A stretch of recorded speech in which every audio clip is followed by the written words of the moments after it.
قال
كذلك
طلباء کرام، اساتذہ کرام اور موحدین کرام،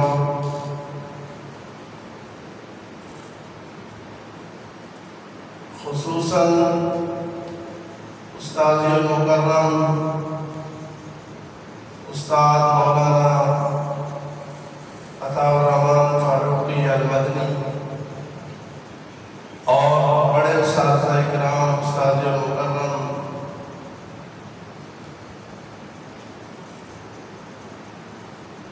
میرے پاس الفاظ نہیں ہے کہ میں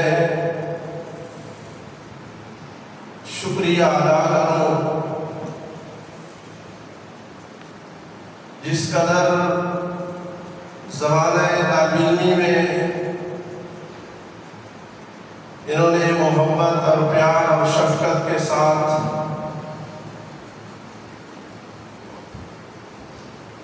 علم کے جواہر اور موتی ہمارے سپرد کیے، اور پھر زمانہ تعلیمی کے بعد اب دوبارہ اس قدر محبت اور پیار کے ساتھ دعوت دینا اور پھر اتنی بڑی مسند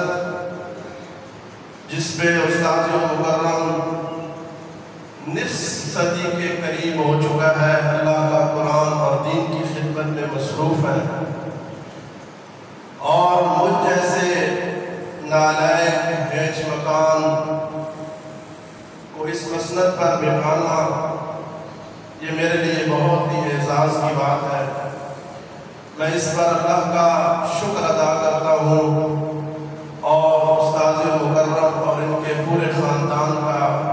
شکریہ ادا کرتا ہوں، اور دعا گو ہوں کہ اللہ رب العزت اس گلشن کو، اس کے آباد کرنے والوں کو شاد و باد اور سلامت سعادت کے ساتھ اللہ اس سے دین کی خدمت دیتا رہے۔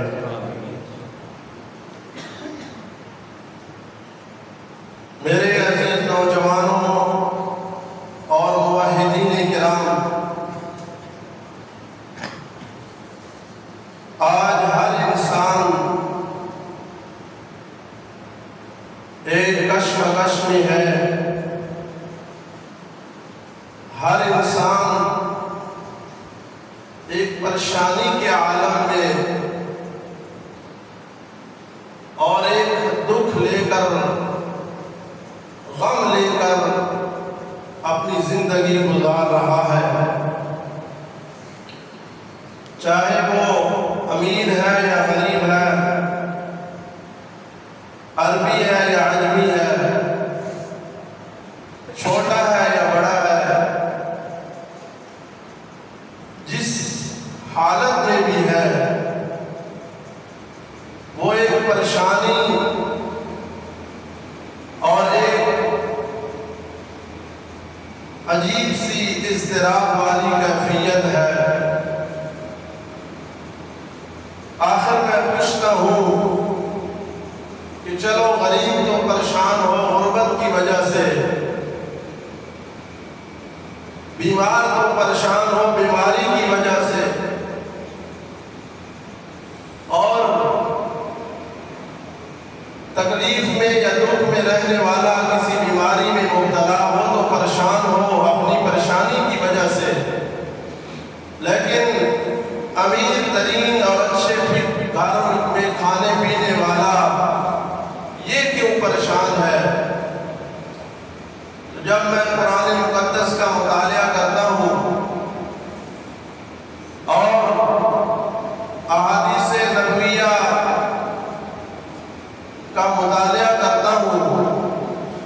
تو میرے سامنے نبی اکرم صلی اللہ علیہ وسلم کی ایک بڑی پیاری حدیث سامنے آتی ہے، اور وہ حدیث میرے اس سوال کا جواب بن کر سامنے آتی ہے۔ نبی اکرم صلی اللہ علیہ وسلم نے فرمایا، حضرت ابن عمر رضی اللہ تعالی عنہ اس روایت کے راوی ہے،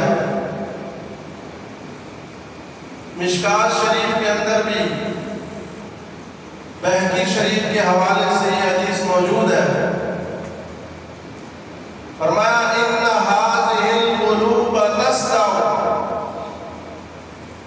كما يسدع الحديد اذا اصابه الماء، کہ دل کو زنگ لگ جاتا ہے جس طرح لوہے کو زنگ لگتا ہے جب اس کو پانی لگتا ہے۔ قیل یا رسول اللہ ما جلاؤہا، صحابہ نے پوچھا اللہ کے پیغمبر جی آخر اس زنگ کو دور کرنے کا کیا طریقہ ہے، اس کو کیسے دھویا جائے؟ تو رسول اللہ صلی اللہ علیہ وسلم نے اپنی زبان اطہر سے جو جواب دیا، یقین جانے وہ جواب اتنا خوبصورت ہے کہ آپ جب جواب سنیں گے تو آپ کو سمجھ میں آئے گا کہ ہماری پریشانیوں کا حل کیا ہے۔ اور رسول اللہ صلی اللہ علیہ وسلم نے بتا دیا کہ یہ جو پریشانی اور کشمکش کی حالت ہے اس کو کیسے دور کرنا ہے۔ فرمایا کثرت ذکر الموت و تلاوت القرآن، موت کو زیادہ یاد کرنے سے اور قرآن کی تلاوت کثرت سے دل کا زنگ اتر جائے۔ سبحان۔ بس آج آپ کے سامنے یہی چیز عرض کرنی ہے کہ زنگ آلود دلوں کا زنگ کیسے اترے گا۔ آج دل زنگ آلود ہے تب ہی انسان قرآن سے دور ہو چکا ہے۔ دل زنگ آلود ہے اس وجہ سے کفر و شرک کا راج ہو چکا ہے۔ دل زنگ آلود ہے اس وجہ سے دل میں صحابہ کی عظمت اور محبت نہیں رہی۔ دل زنگ آلود ہے اس وجہ سے امام الانبیاء خاتم الانبیاء نبی کریم صلی اللہ علیہ وسلم کی ختم نبوت پر حملے ہو رہے ہیں۔ دل زنگ آلود ہے جس کی وجہ سے انسان دنیا کی محبت میں پھنس چکا ہے۔ دل زنگ آلود ہے جس کی وجہ سے انسان دن بدن دنیا کی طرف جا رہا ہے اور دین سے دور ہو رہا ہے۔ دل زنگ آلود ہے جس کی وجہ سے انسان دن بدن فتنوں کا شکار ہو رہا ہے۔ ہر نیا فتنہ اٹھ رہا ہے اور انسان اس پر لبیک کہتے ہوئے اچھلتے کودتے ہوئے اس کا حامی بن جاتا ہے۔ وجہ ایک ہی ہے کہ دل زنگ آلود ہو چکا۔ اس دل کا زنگ جب اترے گا، ایک اور حدیث پاک میرے سامنے آئی، نبی اکرم صلی اللہ علیہ وسلم نے فرمایا الا ان فی الجسد مضغہ، جسم میں ایک ٹکڑا ہے، ایک لوتھڑا ہے، ایک بوٹی ہے، اذا صلحت صلح الجسد کلہ، جب وہ درست ہوتی ہے تو یہ 5 فٹ کا وجود بھی درست ہو جاتا ہے۔ وَإِذَا فَسَدَتْ فَسَدَ الْجَسَدُ كُلُّهُ، اور جب یہ زنگ آلود ہو جاتا ہے، یہ بیمار ہو جاتا ہے، یہ خراب ہو جاتا ہے، تو یہ 2.5 من کی لاش اور 5 فٹ کا وجود پھر ٹھیک نہیں رہتا۔ تو کتنا خوبصورت نسخہ بتایا کہ اگر دل کی اصلاح ہو گئی تو وجود کی اصلاح، وجود کی اصلاح ہو گئی تو نفس کی اصلاح، نفس کی اصلاح ہو گئی تو پورے معاشرے کی اصلاح ہو گئی۔ گویا کہ ایک دل کو زنگ سے بچانا ہے، بیماریوں سے بچانا ہے،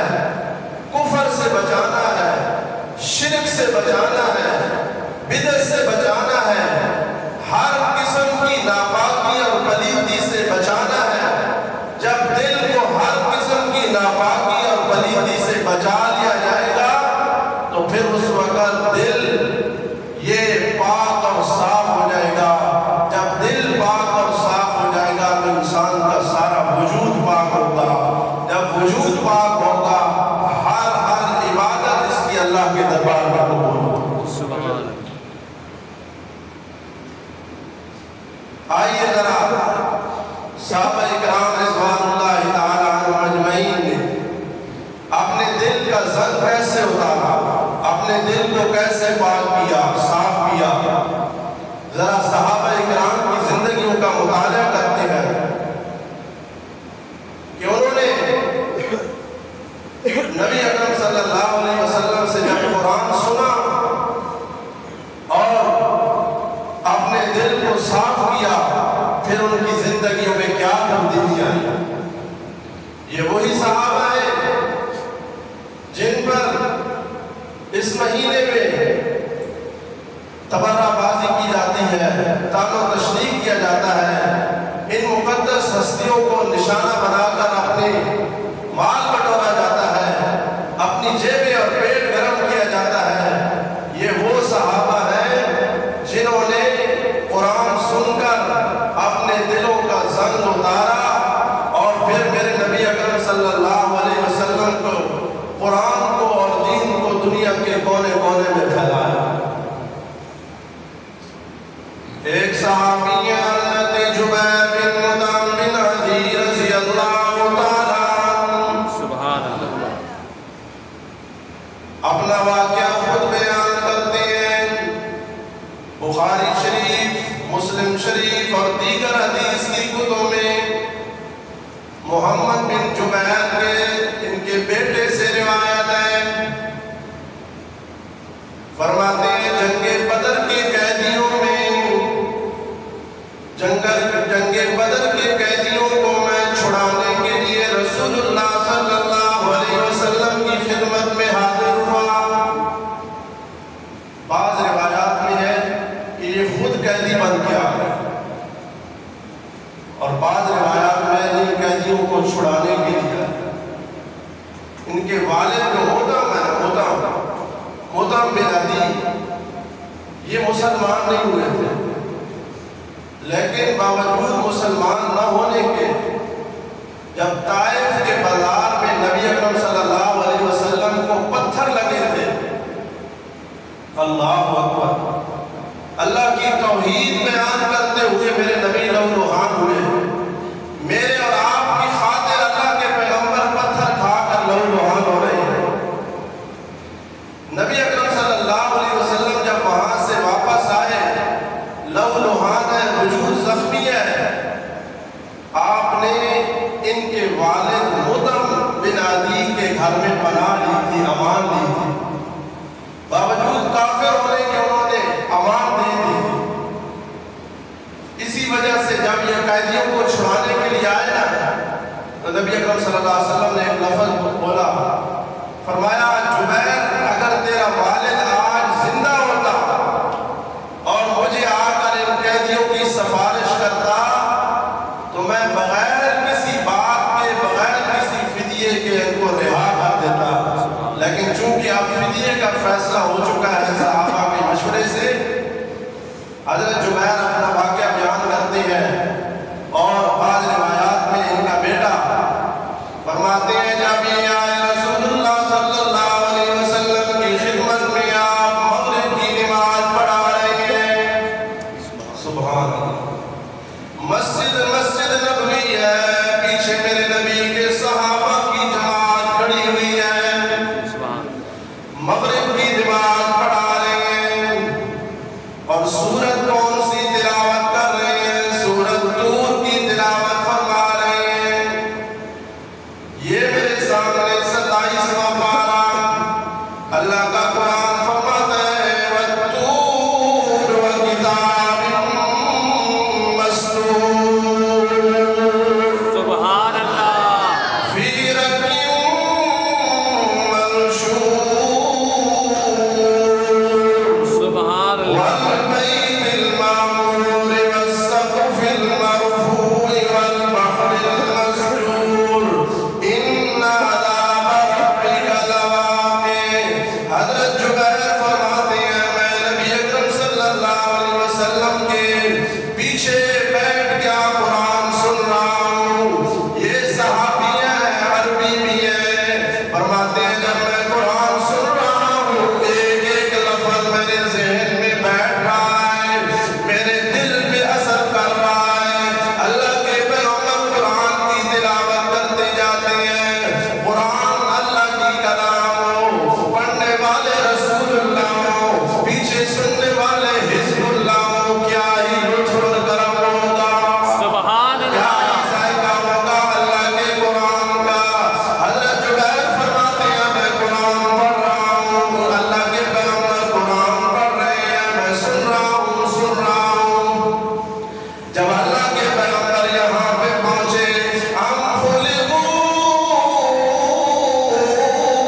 حضرت جبیر فرماتے ہیں کاد قلبی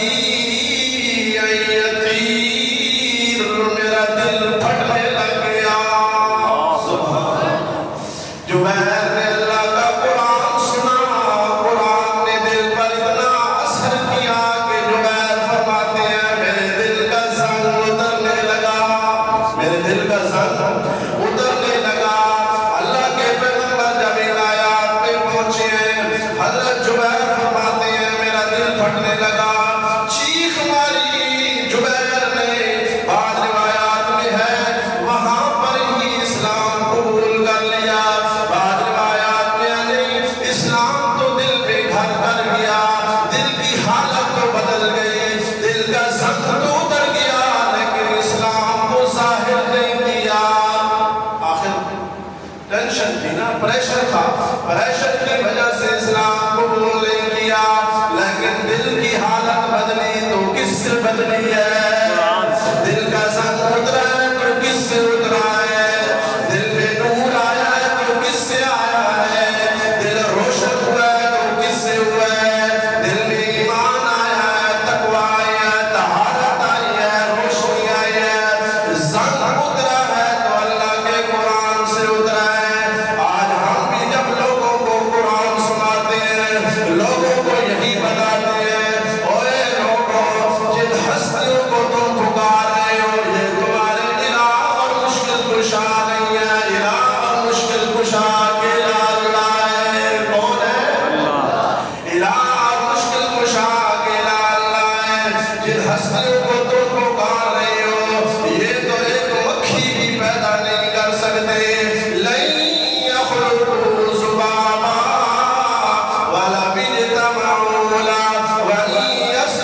اللہ فرماتے ہیں میں جب روح قبض کرتا ہوں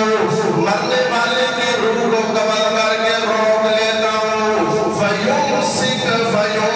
میں روک لیتا ہوں ایسے روکتا ہوں پھر قیامت تک اس کی روح کو میں زمین پہ نہیں چھوڑتا اس لیے جب ہم اشاعت التوحید والے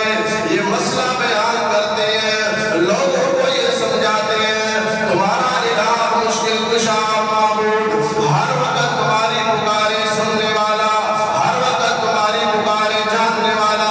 ہر وقت تمہارے حالات سے واقف ہے تو صرف اکیلا اللہ ہے وَإِذَا سَأَلَكَ عِبَادِي أَنِّي فَإِنِّي قَرِيبٌ أُجِيبُ دَعْوَةَ الدَّاعِ إِذَا دَعَانِ فَلْيَسْتَجِيبُوا لِي اللہ فرماتے ہیں میں تیری شہرت سے بھی زیادہ قریب ہوں نحن اقرب الیہ من حبل الورید میں اللہ زندے کو چھوڑ کر مردوں کے پاس جاتا کیوں ہے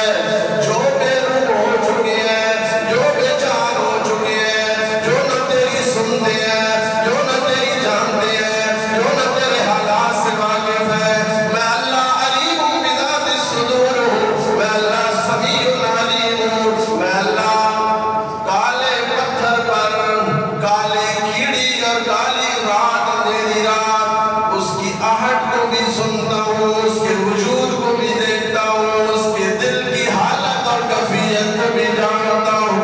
سبحان اللہ ہے کوئی ایسا مالک ہے کوئی ایسا رازق ہے کوئی ایسا خالق حضرت جبیر بن مطعم فرماتے ہیں جب میں نے قرآن مقدس کی یہ آیات سنی میرے دل کی حالت بدل گئی میرے دل کی حالت بدل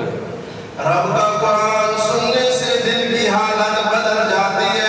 رب کا قرآن سننے سے دل میں ایمان آتا ہے رب کا قرآن سننے سے دل میں دور آتا ہے رب کے قرآن سننے سے دل کی ساری بیماریاں دور ہو جاتی ہیں آج یہی وجہ ہے مسلمان قرآن سے دور ہے آج یہی وجہ ہے مسلمان نے قرآن کو چھوڑ دیا ہے آج یہی وجہ ہے ساری بیماریوں کی جڑ اس کے دل میں حسد ہے تو قرآن سے دوری کی وجہ سے اس کے دل میں نفرت ہے تو قرآن کی دوری کی وجہ سے اس کے دل میں کفر ہے تو قرآن کی دوری کی وجہ سے اس کے دل میں نفاق ہے تو قرآن کی دوری کی وجہ سے اس کے دل میں صحابہ کا بغض ہے تو قرآن سے دوری کی وجہ سے آج یہ ساری بیماریوں کی جڑ کیا ہے قرآن سے دوری دل زنگ آلود دل میں بیماری یہ اگر دور ہو جائے آئیے ذرا ایک اور صحابی ہے میرے نبی کے صحابی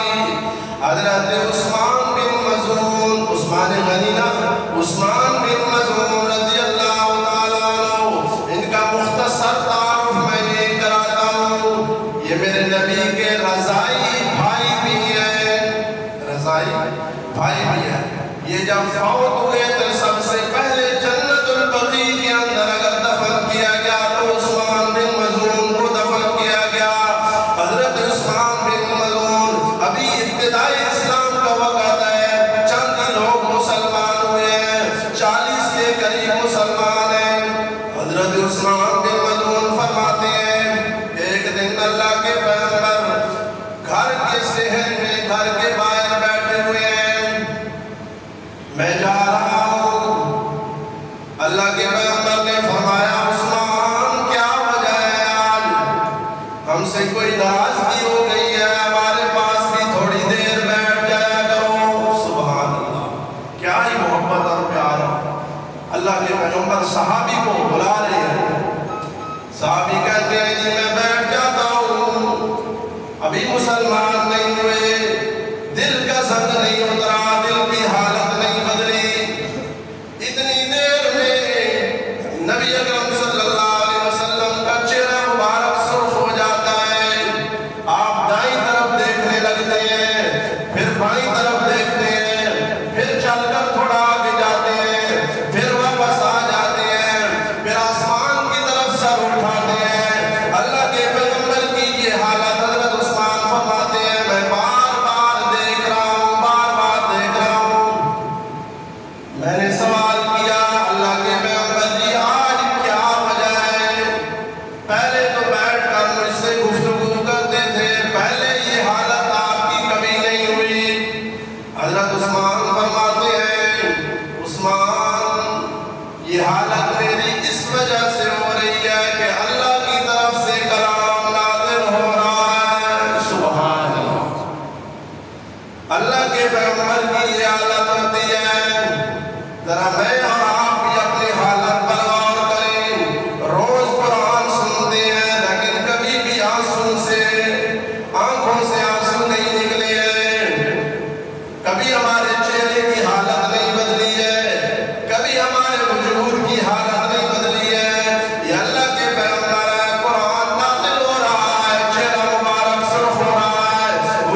اکرم صلی اللہ علیہ وسلم نے فرمایا،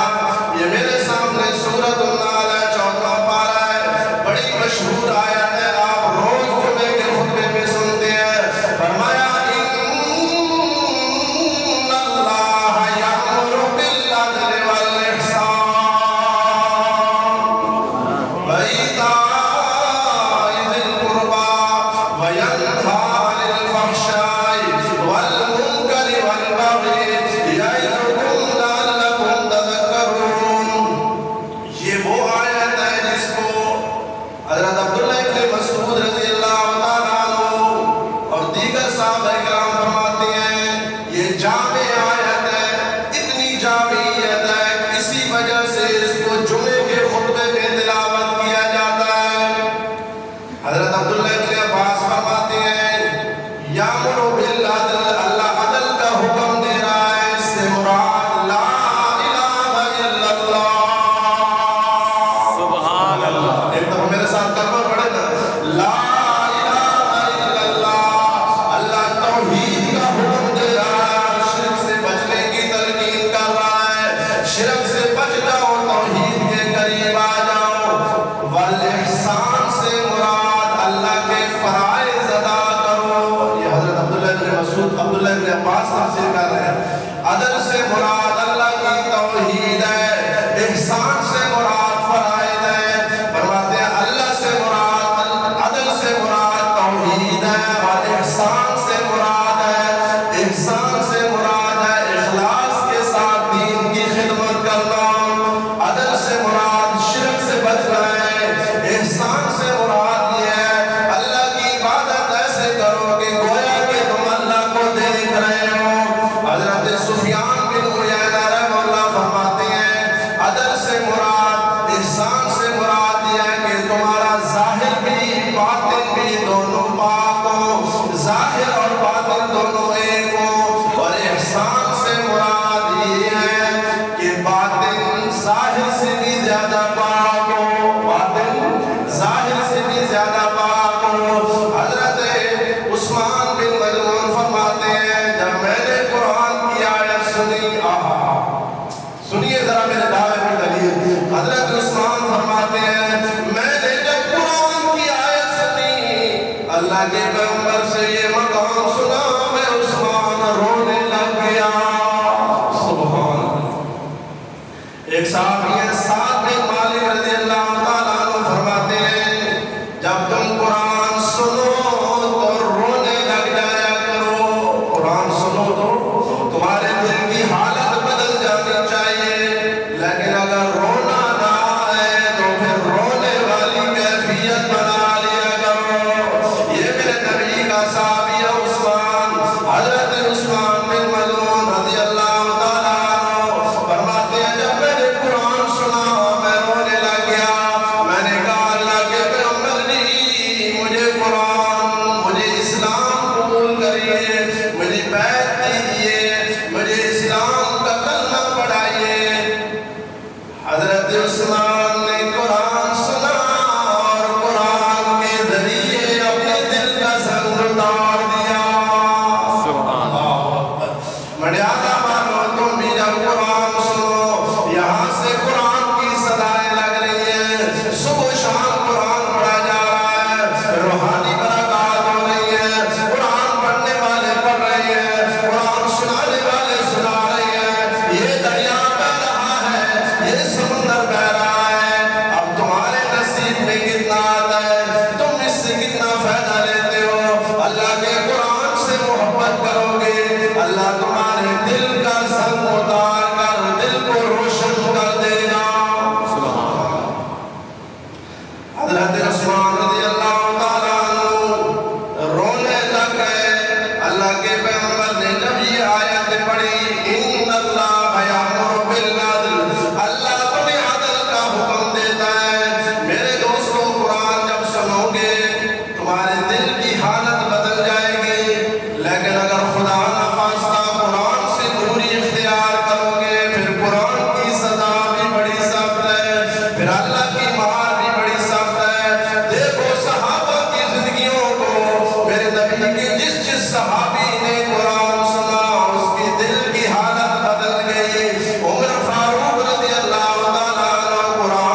جماعت پہ تنقید نہ کرنا،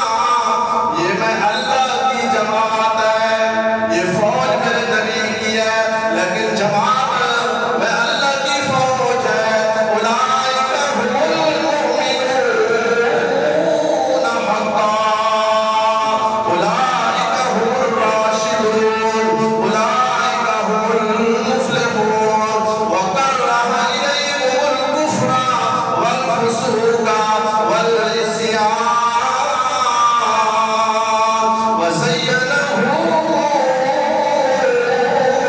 فی قلوبکم۔ میں اللہ نے اتنے دلوں کو اتنا صاف کیا ہے، انہوں نے قرآن کے ذریعے اپنے دل کا ایسے سن اتارا ہے، آج یہ بولتے زمین پر ہیں، اتنی جوتیوں کی آج میں اللہ عرش بری پر سنتا ہوں۔ سبحان اللہ۔ میرے نبی کے صحابہ نے قرآن سنا،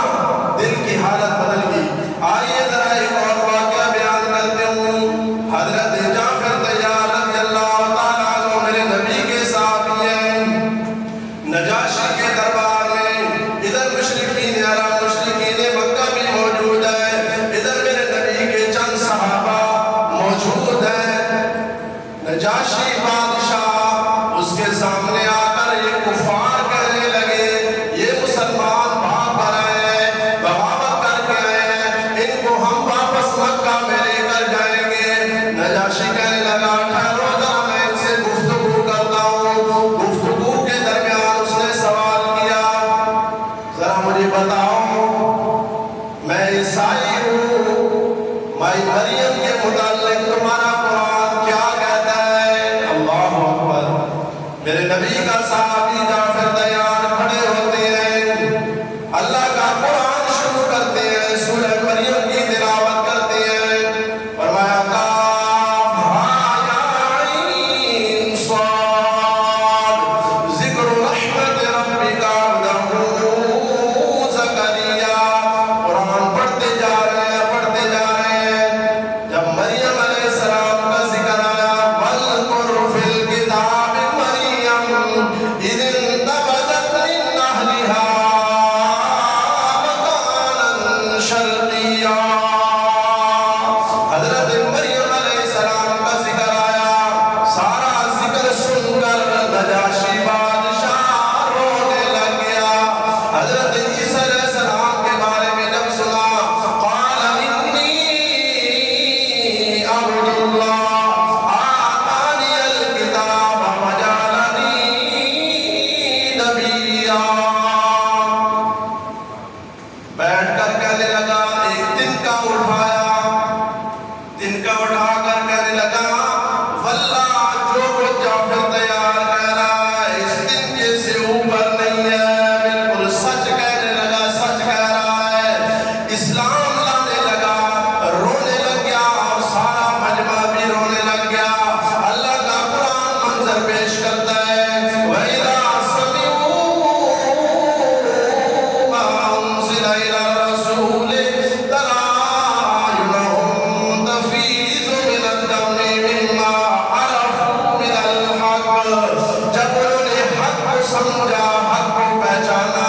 اللہ کے قرآن کو سنا، دل کی حالت اور دل کی کیفیت بدل گئی۔ جب دل کی حالت اور کیفیت بدل گئی تو رونے لگ گئے۔ مڈیالہ والوں، تم بھی جب قرآن سنو، اللہ کی توحید کا بیان ہو، عظمت صحابہ کا بیان ہو، نبی کی ختم نبوت کا بیان ہو، شرک کا رد کیا جا رہا ہو، بدعت کا رد کیا جا رہا ہو، کفر کا رد کیا جا رہا ہو، جب اللہ کا قرآن سنو تو پھر تمہارے بھی دل کی حالت اور کیفیت بدلنی چاہیے، تمہارے بھی دل کی حالت اور کیفیت بدلنی چاہیے۔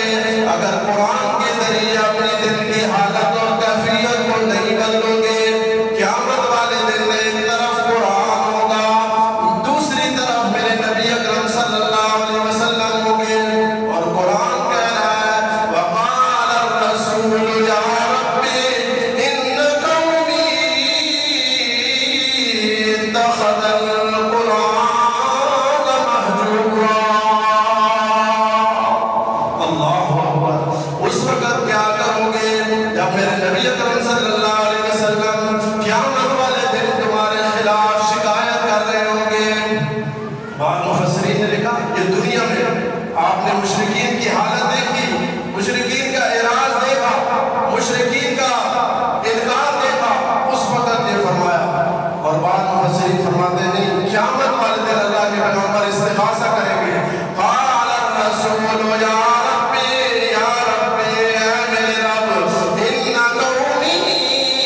صلی اللہ علیہ وسلم بھی گواہی دے رہے ہو، مجھے بتاؤ پھر بچنے کا کیا چانس ہوگا؟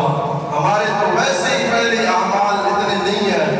اتنے اعمال نہیں ہیں کہ ہم اللہ کے سامنے پیش ہو کر کہیں اللہ ہم نے دین کی خدمت کی، قرآن پڑھا، یہ کیا وہ کیا، لیکن پھر دوسری طرف قرآن گواہی دے رہا ہو، نبی اکرم صلی اللہ علیہ وسلم گواہی دے رہے ہو، پھر ہمارے پاس بچنے کے کیا چانس ہوں گے؟ اللہ مجھے اور آپ کو عمل کرنے کی توفیق عطا فرمائے۔ اللہ میرے اس گلشن کو، اللہ میرے پاس الفاظ نہیں ہے، میں الفاظ بیان کروں کہ مجھے اس گلشن کی در و دیوار سے بھی محبت ہے۔ اساتذہ تو اساتذہ رہے، جنہوں نے جس طرح انہوں نے مجھے استاد مکرم نے عزت اور احترام کیا اور اتنی شفقت کے ساتھ اس منبر پر، اس مسند پر بٹھایا، میرے پاس شکریہ کے الفاظ نہیں ہے۔ میں یہی دعا کرتا ہوں اللہ اس گلشن کو شاد و باد رکھے، استاد مکرم کو سعادت والی زندگی عطا فرمائے، علم و عمل والی، برکت والی، ان کے پورے خاندان کو، ان کے بچوں کو، سب کو اللہ سعادت والی زندگی عطا فرمائے۔